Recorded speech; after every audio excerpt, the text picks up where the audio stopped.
we have really kept quiet about responding to those allegations, especially from people that you know very well, people like, Muhuri and so on, who are making allegations against government. You know, the government must fight crime. And any criminal who confronts the police with firearms is actually fighting a war. And police will not watch to see this person harming them or harming others. You know, the police are allowed to use firearms in such instances where their lives are threatened or where the lives of people that they are protecting are threatened by somebody who is armed. And so to accuse government of malpractice, when we know that that group that the police dealt with is a group that has been killing people here in Mombasa. Why doesn't Muhuri see the death of that girl, innocent little girl who was taking money to the bank in the morning? These are the same people who shot the lady and took away her money, you know, without caring whether she was, Kenyan or innocent or not. They didn't care. They just killed. So I think there has to be some sense of proportion when human rights crusaders or defenders talk about government action. And so we know that there has been a lot going on around here, but we don't talk about it. We want to live and let live.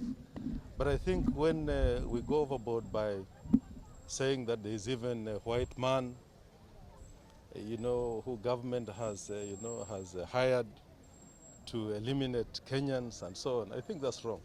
We also know that some of those people who pretended to be crying there are actually not relatives of those people. These are people who come to cry for money. I think, let's be serious.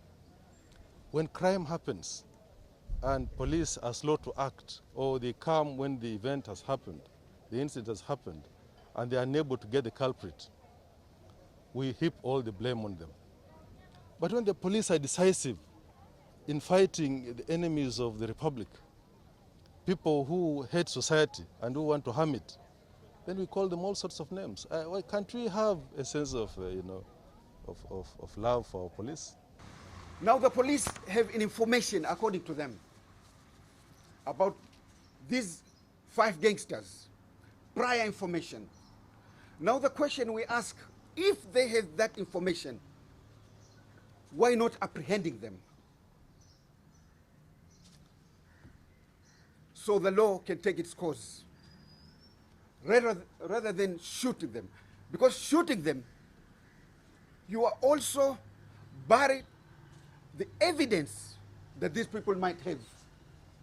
Now, if these people were armed, we would like to know, how did they get these arms?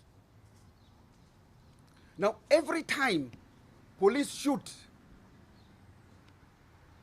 they claim that they were shot at. But there is not even single evidence that there was any bullet from inside towards the police. Not even one bullet. We went into the room and all the bullets were coming from one direction. These people were not armed at all. So police were lying. And every time when there's a shooting, you never hear a police officer get injured or shot at. Never. Napenda kusema ya kwamba mashirika ya kutetea haki za kibinadamu, Muhuri, Haki Afrika na Pwani Community Human Rights Centers, we will not take this thing lightly. We want the Inspector General Mutyambai, we want DCI Kinoti, we want IPOA to start an investigation or inquiry on this matter. So we are putting a question on onto how these killings have been undertaken, because tuna believe wengine walichukuliwa wakapelekwa katika pale mahali ambao walipatikana wameuliwa. Hawakuuliwa walipochukuliwa pale pale walipopatikana.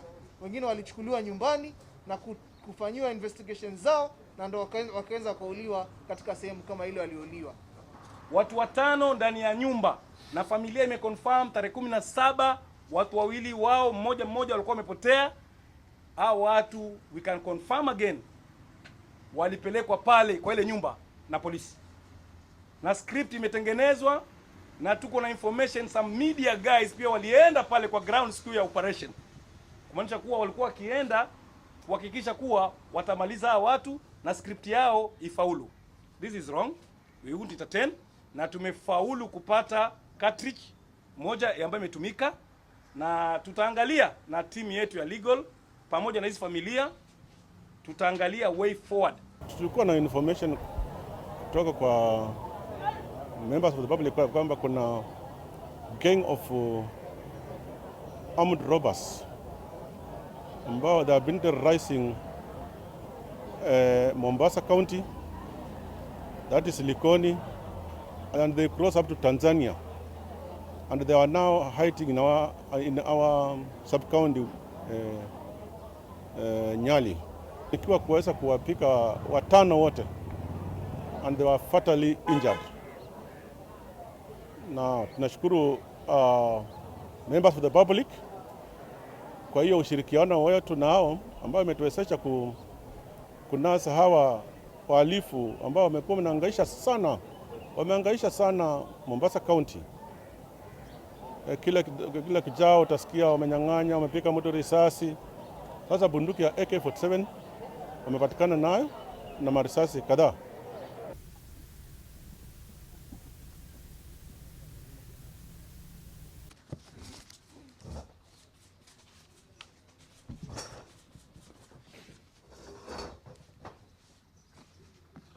Please feel free, watakupatia briefing, wataongea chair wa muhuri, family itaongea, alafu mkana maswali, tuko na Kiafrika pia, pata kwa Cornel. Cornel, wadistributie hiyo. Kama una swali unaweza sasa hivi, maana yake tunamalizia. Habari zenu.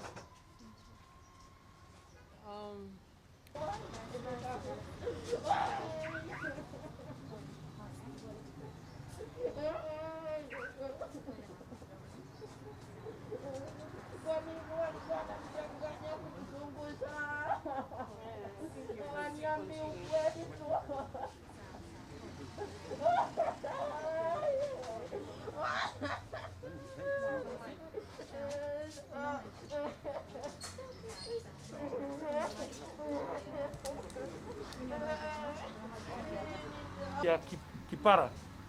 Bibi ya Kipara pia ataongea. Please come.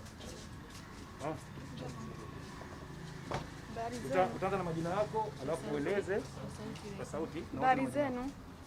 Naitwa Juliet Mugure.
Ungemfuata mwenye ticket ya yellow.